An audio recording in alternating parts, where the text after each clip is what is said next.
Hello दोस्तों, कैसे हैं आप। आज मैं आपके साथ डिस्कस करूंगा भारत में कौशल विकास के बारे में और कौशल विकास की क्या क्या परियोजनाएं भारत में चल रही हैं उनके बारे में।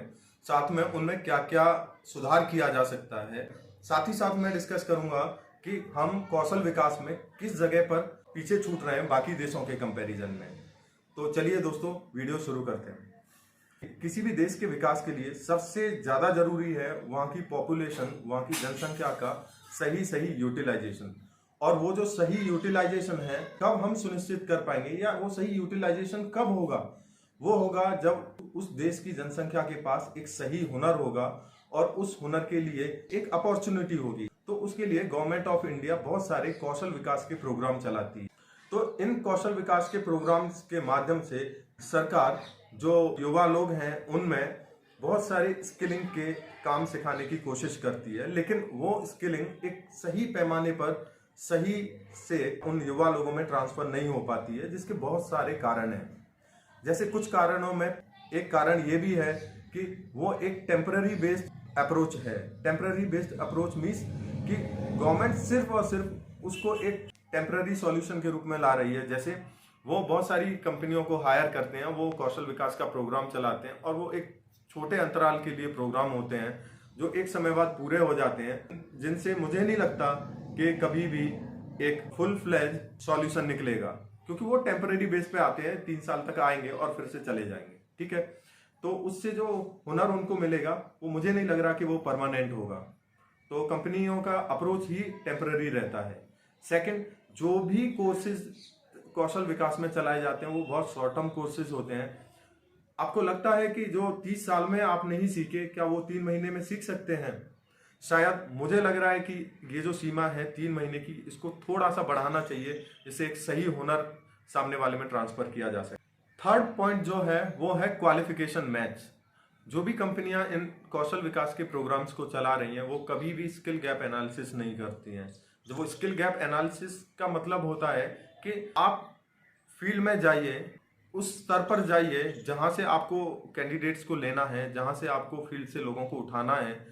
उनको पहले एनालाइज कीजिए, उनको जज कीजिए कि इनको वास्तव में किस स्किल की रिक्वायरमेंट है।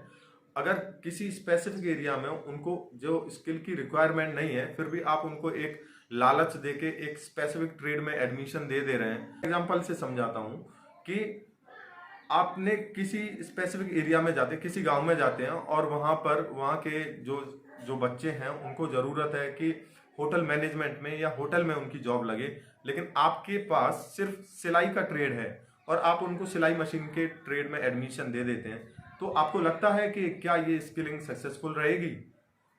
Purely not.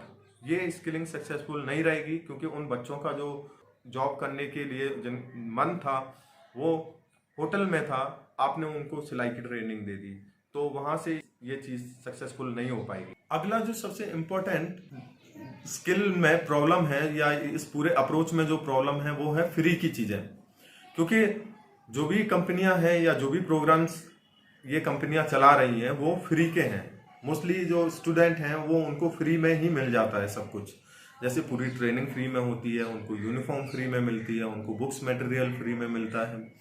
तो इस फ्री के लालच में ये जो कंपनियां हैं उन बच्चों को ऐसा लालच या लोभ देती हैं कि जिस वजह से वो जो अपनी फॉर्मल एजुकेशन 12th ग्रेजुएशन या पीजी जो भी कर रहे होते हैं, तो उनको लालच दिखा दिखा के ये जो कंपनियां हैं उनको अपने ट्रेड में एडमिशन देने के लिए कोशिश करती हैं, क्योंकि इन कंपनियों को फिक्स टारगेट रहते हैं जिनको एक फिक्स टाइमलाइन में पूरा करना होता है। तो ये उन बच्चों को अप्रोच कर लेती हैं जो बच्चे सही से अपनी पढ़ाई पूरी कर रहे हैं, जो एक फॉर्मल एजुकेशन ले रहे हैं, उनको जबरदस्ती स्किलिंग में ले आते हैं।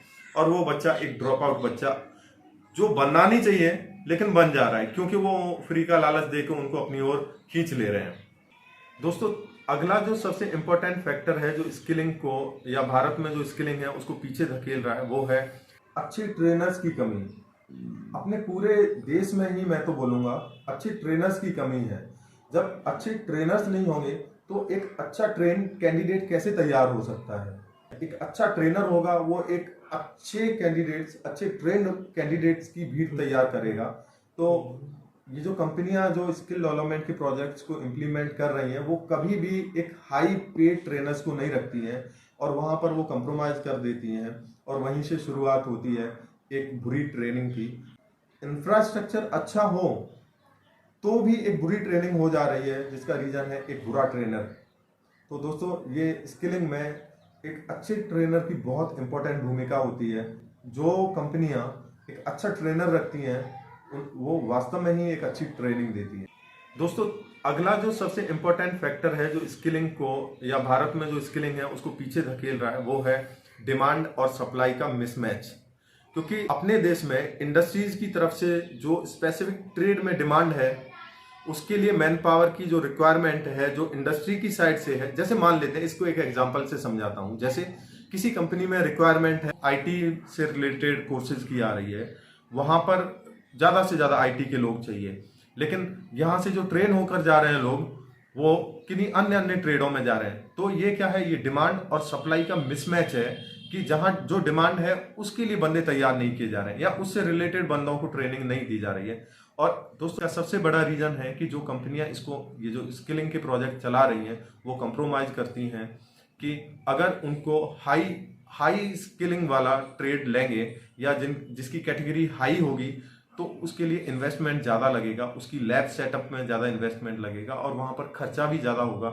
इसीलिए वो कॉम्प्रोमाइज़ कर देते हैं और ऐसा ट्रेड सेलेक्ट करते हैं जो जहाँ पर इन्वेस्टमेंट बहुत कम हो और जिसके लिए मिनिमम क्वालिफिकेशन भी बहुत कम हो। जैसे 5th पास वाला बच्चा हो तो उसको वो इजीली ले सकते हैं क्योंकि उनका टारगेट ग्रुप बढ़ जाता है। तो वो ऐसे लोगों को सेलेक्ट करते हैं, इसीलिए वो बच्चा जो ट्रेन होने के बाद कभी जॉब नहीं कर पाता है क्योंकि वहाँ से डिमांड कुछ और है, अब सप्लाई कुछ और कर रहे हैं और वो कभी चलेगा ही नहीं।